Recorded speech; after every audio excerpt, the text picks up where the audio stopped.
တင်တိပါသလားအပူချိန်40ဒီဂရီကျော်လာတဲ့အခါ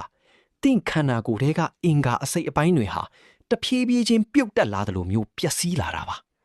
ဒါကတတိပေးချက်မဟုတ်ဘူးရင်ဆိုင်နေရတဲ့တေမင်းတမန်စစ်ပွဲတစ်ခုပါ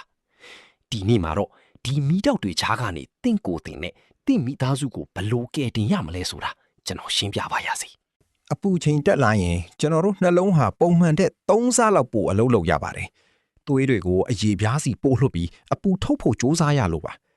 ဒါပေမဲ့ရေဓာတ်ခန်းချောက်လာတဲ့အခါသွေးတွေကပြစ်ခဲလာပြီးနှလုံးကယုံမနိုင်တော့ဘူးဒါဟာ heat stroke ရဲ့အစပဲတင်ရဲ့အုံနှောက်ဟာအပူဒဏ်ကြောင့်ဖောင်းကြွလာပြီးသတိလစ်တာတက်တာတွေဖြစ်လာနိုင်ပါတယ်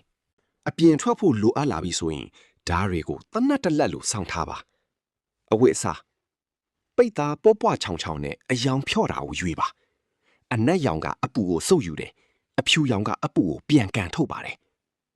ကာကွယ်မှုထီးဒါမှမဟုတ်ဦးထုတ်ဆောင်းတာကတင့်အုံနောက်ရဲ့အပူချိန်ကို2ကနေ3ဒီဂရီအထိလျှော့ချပေးနိုင်ပါတယ်အချိန်မနက်10နာရီကနေညနေ9နာရီအထိခရမ်းလုံရောင်ချီအပြင်းဆုံးအချိန်ပါတက်နိုင်ရင်အိမ်ထဲမှာပဲနေပါရေဘလို့တောက်မလဲငတ်မှတောက်တာဟာမှားယွင်းတဲ့နီလန်းပါနီးစနစ်ရေကိုတခါတည်းအများကြီးမော့မချပါနဲ့တနာရီကိုဖန်ကွက်တစ်ဝက်စာလောက်ပုံမှန်လေးတောက်ပေးပါအပူချိန်ရေခဲရေအေးစိမ့်နေတာကိုချက်ချင်းမတောက်ပါနဲ့တင်းရဲ့အတွင်းကလိစာတွေကိုရှော့ရစေနိုင်ပါတယ်ရေအေးအေးလေးဒါမှမဟုတ်ရေချက်အေးကအကောင်းဆုံးပါဓာတ်စားချွေးထွက်များရင်ဓာတ်စားရေဟာတင်းရဲ့လျှက်စစ်တဲ့ electrolytes ကိုပြန်ဖြည့်ပေးမယ်အသက်ကယ်စေပါပဲအပြင်ကပြန်လာခြင်းချက်ချင်းရေမချိုးပါနဲ့ဒါကအန်ဒီရဲ့အရှိဆုံးအလုပ်ပဲအနားယူခြင်းအပြင်ကပြန်လာရင်အနည်းဆုံးမိနစ်30ခန့်ချွေးအေးအောင်နားပါ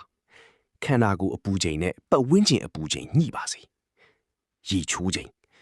ညအိတ်ခါနီးရေချိုးတာကတင်းရဲ့ကိုယ်တွင်းအပူချိန်ကိုရှော့ချပေးပြီးနှစ်ချိုက်စွာအိပ်ပျော်စေပါတယ်ရှောင်းကျင်ရန်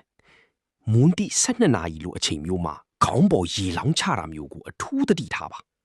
သွေးကြောတွေရုတ်တရက်ကျုံသွားပြီးလီဖြတ်နိုင်ခြေရှိပါတယ်။နှွေရာသီကကျွန်တော်တို့ကိုသင်ခန်းစာတစ်ခုပေးနေပါတယ်။အဲ့ဒါကတော့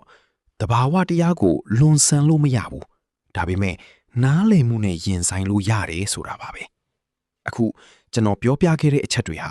တာမန်အသိပညာတွေမဟုတ်ပါဘူး။ဒါတွေဟာသင်ကိုတည်ခြင်းတရားရဲ့လက်ခုပ်ထဲကနေဆွဲထုတ်ပေးနိုင်မဲ့လက်နက်တွေပါ။ဒီနေ့ကစပြီးသင်ကိုယ်သင်ဂရုစိုက်ပါ။သင်ဘေးကလူတွေကိုလည်းမျှဝေပေးပါဘာလို့လဲဆိုတော့တခါတလေမှရေတစ်ခွက်ထီးတစ်လက်ကလူတစ်ယောက်ရဲ့အသက်ကိုကယ်တင်နိုင်လို့ပါ